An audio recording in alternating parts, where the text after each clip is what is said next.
پخوانی امریکایي ډیپلوماټ زلمي خلیلزاد په خپله ایکس پاڼه لیکلي چې پاکستان په رسمي او علني ډول منلې ده چې دوی د افغانستان د مخالفو ډلو ته پناه ورکړې څو د افغانستان پر وړاندې اقدامات ترسره کړي. هغه لیکلي د پاکستان له لوري د افغانستان له مخالفو ډلو له ملاتړ او پناه ورکولو او دې ډول دښمنانه چلند څخه نړۍ هم باخبره ده. خلیلزاد ویلي د افغانستان او د پاکستان ترمنځ په ترکیه کې ترسره شویو مذاکراتو ناکامه پړاو ناهیلی کړی دی، خو ټینګار یې کړی چې د هڅې باید دوام وکړي. هغه ویلي ښکې لوري باید هوکړه وکړي چې د سولې او د امنیت ګواښونکو ته هیڅ ډول د فعالیت اجازه ورنه کړي. په داسې حال کې د یاد امریکایي ډیپلوماټ له لوري د کابل او اسلام آباد ترمنځ د کړکېچ د حل په تړاو څرګندونې شوې دي چې د پاکستاني مذاکراتي پلاوي له لوري د استانبول مذاکراتو کې د ناسم غوښتنو له امله خبرې اترې بې پایلې اعلان شوې. ورځو په دې اړه د چارو شنونکي ښاغلي روح الله هوتک صاحب سره خبرې کوو. هوتک صاحب ستړی مه شئ، وخت دې بخیر. سلامت اوسئ، خدای پاک دې وساتي. کور مو آباد. هوتک صاحب د پاکستان د کلونو سیاست ته که وکتل شي د افغانستان په وړاندې چې کوم روان کړی دی، پرون د افغانستان لپاره د امریکا پخواني ځانګړي استازي زلمي خلیلزاد په خپله ایکس پاڼه باندې لیکلي دي چې نړۍ خبره ده چې پاکستان د افغانستان د نامنۍ لپاره د افغانستان د مخالفو ډلو ملاتړ کړی دی. دغه خبره څه پیغام لري؟ نړۍ چې خبره ده نو ولې مخ نه پرې اړوي چې پاکستان نسیم تا نامنه کړی د افغانستان کې نامنۍ ستا له امله ده؟ بسم الله الرحمن الرحیم. سلام تاسو د تاسو له طریقې محترم او د تخنیکي همکارانو ته وړاندې کوم. مننه. واقع ده چې پاکستان په خپل سیاست کې د دریو لویو متضادو منافعو د تعقیب دنده په غاړه باندې اخیستې ده چې د خپل ملت لپاره هم ربړونکې ده او د افغانستان او د سیمې لپاره هم ستونزې راولاړې کړي. تاسو وګورئ چې په پاکستان کې درې متضادې منافع لکه د نظامي ځواک موجودیت. نظامي ځواک موجودیت د قدرت په لټه کې ده او د همدې لپاره یې مسودې هم جوړې کړي دي چې د دایم لپاره په قدرت کې پاتې شي تر څو خپل قدرت تضمین کړي. او دا هغه کړنه ده چې هم په دیموکراسي لحاظ باندې له ستونزو سره مخامخ کېدلی شي او هم په د خلکو او د ارادو د تمثیل په وړاندې باندې یو داسې خنډ ده چې په راتلونکي کې د زعامت په برخه کې ستونزې راولاړوي. دویمه برخه او دغه د نظامي ځواک کې مستقیما د امریکا او د غربي هیوادونو لخوا نه سپورټ کېږي، د هغوی لخوا نه اداره کېږي او مدیریت کېږي. دویمه برخه استخباراتي برخه ده، یعنی نظامي ځواک همیشه د جنګ او د وحشت او بالاخره د جبر او د ستم نه په استفادې باندې په سیمه کې ناکار او بې ثباتي رامنځته کړي.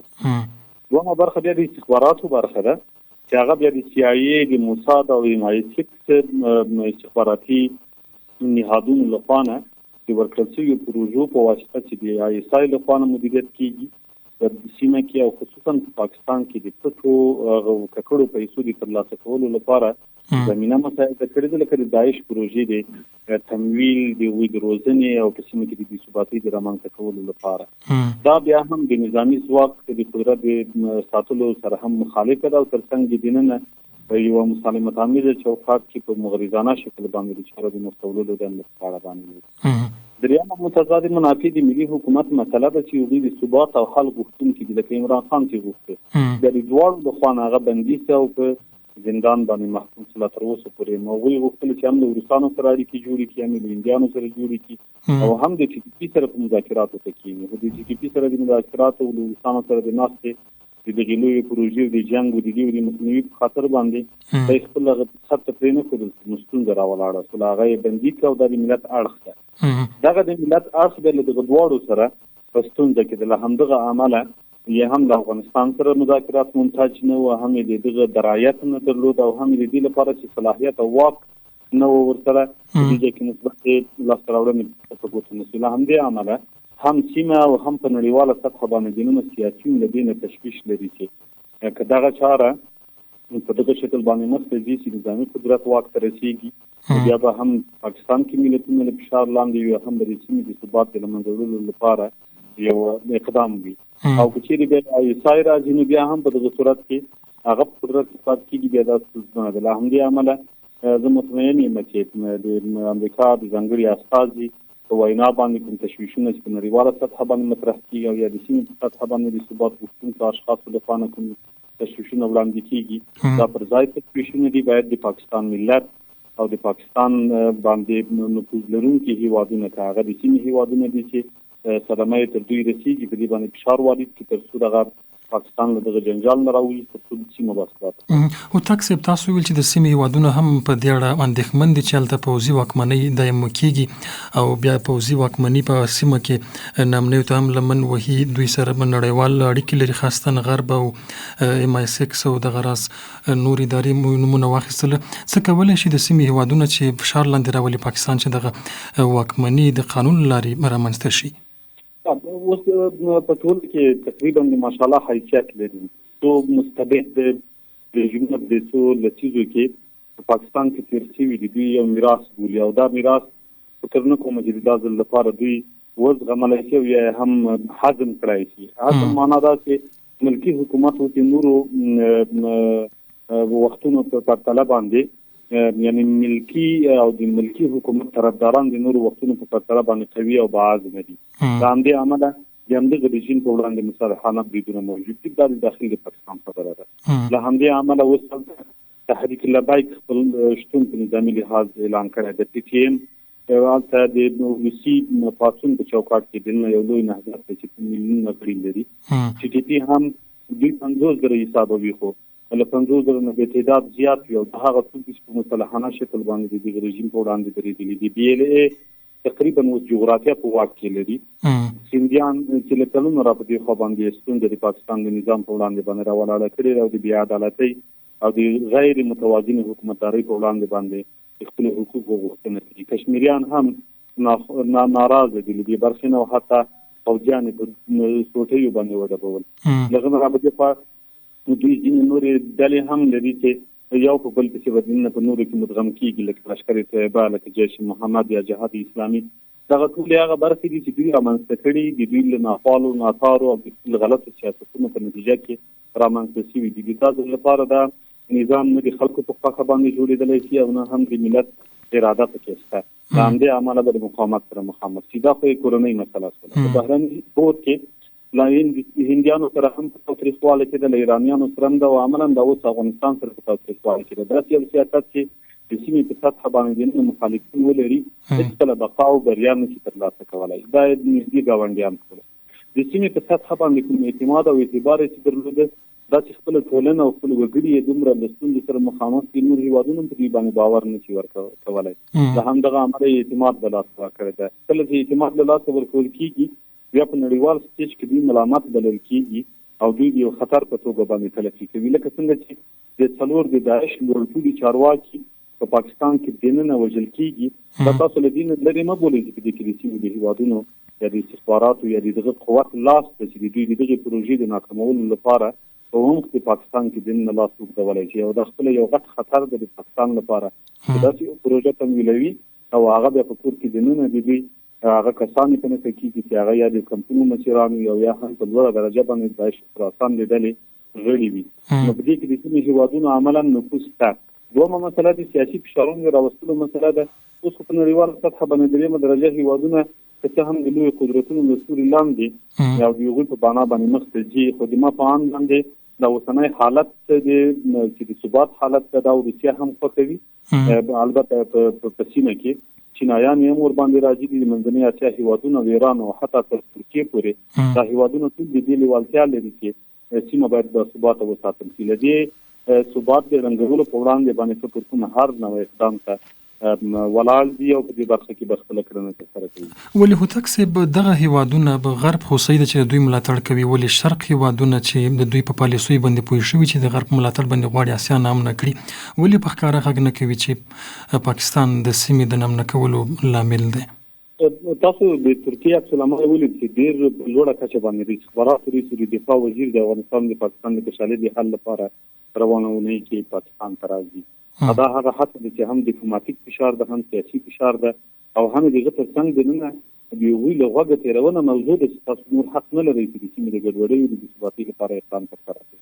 دا واضح خبره ده. ایرانیانو خپل عکس العمل ښودلی ده. افغانستان خارجه وزیر سره خبره کړې ده چې او دغه ترڅنګ له استقدار سره خبره کړې ده. هغه تفاوت چې ما مخکې بحث ورته کول چې استقدار خبره وکړله مال افغانستان سره تفاهم ته رسېدلی و. پاکستان سیستم اجازه را نه کړله چې موږ هغه وکړي عملي کړو. په همدې امله دا د پاکستان یو بیا بروګي ده، د عزتي ده، د هغوی د غلطو سناریو او د غلطو پالیسیو په وړاندې باندې اقدام ده. تاسو سره پوښتنه دا پیدا شي د دې غلط پالیسي څه شي دي. واضح خبره ده چې د جغرافیې د تخصیص په توګه باندې د غربیانو لپاره د استفادې وړ ده. له همدې امله د داعش د پروژې لپاره هم ښه بستر ده. د ډرون الوتکو د هغوی د نورو هیوادونو د حریم د نقضولو لپاره هم یو ښه بستر جوړ شوی دی او په دې برخه کې دوی عملاً قراردادونه کړي دي. د دغو قراردادونو برملا کېدل او افغانستان ته د یو دښمن په سترګه باندې کتل داسې یو څوک چې عملاً هڅه کوي د دې لپاره چې یو مومن هیواد وکړي د نورو هیوادونو لپاره د منلو وړ ده. له همدې امله دغه ناستې کې چې هم په دوه په استانبول کې او یو په قطر کې دا بیخي څرګند او واضح معلومه شوه چې پاکستان د سیمې لپاره یو خطر په توګه تللی. که د هوتک صاحب د خلیلزاد دغه اوسني دریځ ته وکتل شي چې دوی دایما پاکستان ته مستقیمه ګوته نیولې ده چې دوی په سیمه کې نامنۍ ته لمن وهي او د اوسني سیاست ته وکتل شي د پاکستان د څومره سرخوږی دی او کولی شي چې په نړۍ کې نور مهم سیاستوال او د لوی هیوادونو مشران په دې قانع کړي چې پاکستان ته ګوته ونیسي. یو د خلیلزاد موضوع او اساسي ټکي دغه د دواړو هیوادونو باید موافقه وکړي چې هیڅ شخص یا ډلې ته اجازه ورنکړي چې د بل هیواد امنیت ته واخلي. چې دا واضح خبره ده چې امریکا د افغانستان لپاره ځانګړي استازي همیشه له هغو له پردې شاته موضوعاتو نه پرده پورته کړې ده او د موافقې معنا یې هم واضح ده چې هیڅ شخص یا ډله ته اجازه ورنکړي چې د بل هیواد امنیت د سیمې د بې ثباتۍ په نامه باندې چې کله انټرنیټ مختل کېږي همدا رقم د تروریزم پر ضد باندې د کنوانسیونونو سرغړونه ده. په همدې حساب باندې ویلی شو چې هغه اصولو ته اشاره ده دا مسله چې دواړو خواو حاکمیت او امنیت مسؤلیت تضمین کړي. زما منظور په دې برخه کې دا ده چې پاکستان د دې موافقې د عملي کولو کې له جدي ستونزې سره مخ ده چې د داخلي سیاسي او ستراتیژیکو فشارونو له امله د امریکا استازي څرګندونې د پاکستان د ډیپلوماسي پالیسۍ د په برخه کې د عملي کولو په وړاندې یو احتجاج ده. لکه داخلي بې ثباتي لکه د ټي ټي پي ګواښ چې پاکستان او تحریک طالبان پاکستان حملې له افغانستان نه انګیري او در حال چې کوم ثبوت نه لري. یعنې د پاکستان د استخباراتي ادارې پخوانیو پالیسیو پایله هم همدغه ده چې پاکستان دا ستونزه په افغانستان باندې اچوي او د دې لپاره یو لاسوند جوړوي چې موږ د تروریزم ښکار در حال چې امریکایان او نړۍ په دې باندې کېږي چې په 2003 کال کې چې کله په پاکستان کې د عمران خان په وخت باندې دغه سلسله رامنځته شوه او د ازبکستانونو له بمبار لاندې ونیول شول. دغو خلکو په ځای کې د 2.3 په شاوخوا کې میلیونه انسانان مهاجرتونو ته اړ شول. د هغوی ژوندي خلک ورک شوي دي او د هغه تر څنګ د زیات قسم شهادت باندې ورسولې. له همدغه امله جدي حساسیت لري دغه خلک او دا د دوی کورنۍ موضوع ده. د ستراتیژیک هم مسله ده چې د هند حساسیت راپارولی شي. دغه خبره چې هندیان په دې مورد باندې څه کولی شي د سیمې هیوادونه په هم د ستراتیژي کې چې کله موږ د جیوپولیټیک توازن خبره کوو نو واضح خبره دغه ده چې دا باید له هر نوع استخباراتي او هر نوع نظامي تداخل بهر د موضوعات حل کړي. په دغه صورت کې چې د شدت او د اخطارو او بالاخره د جنګ مرحلې مطرح وي په دې صورت کې فکر کوم چې هغه هیوادونه چې ښکیل ځان نه بولي هغه ځان بهر حسابوي او د بهرنیو تړونونو فشارونو مسله هم همدغه ده چې امریکایان له افغانستان سره ښکاره تړون لري په دې برخه کې چې امریکایان د افغانستان په چارو کې مداخله نه کوي.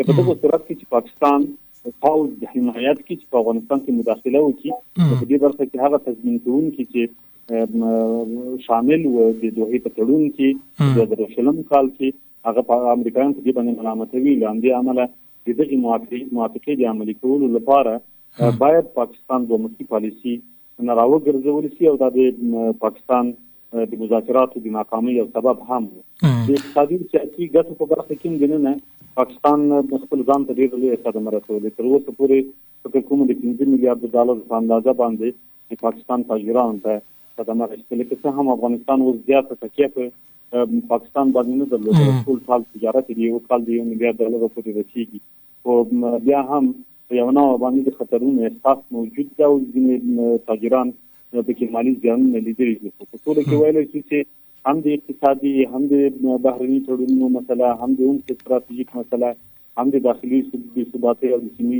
بې ثباتۍ مسله د ټولو لپاره تشویش باندې او د همدې معنا باندې چې امریکایان یو داسې یو څوک لوبغاړی چې په سیمه کې له ټولو حالاتو خبر دغه د دې لپاره چې پاکستانیان تکتیکي او په دې باندې آګاه کړي نو سیمو لپاره خبرداري ورکړي. ډیره مننه وتاک صاحب، آباد اوسئ، خوشاله اوسئ. تاسو دې مننه. کور دې آباد.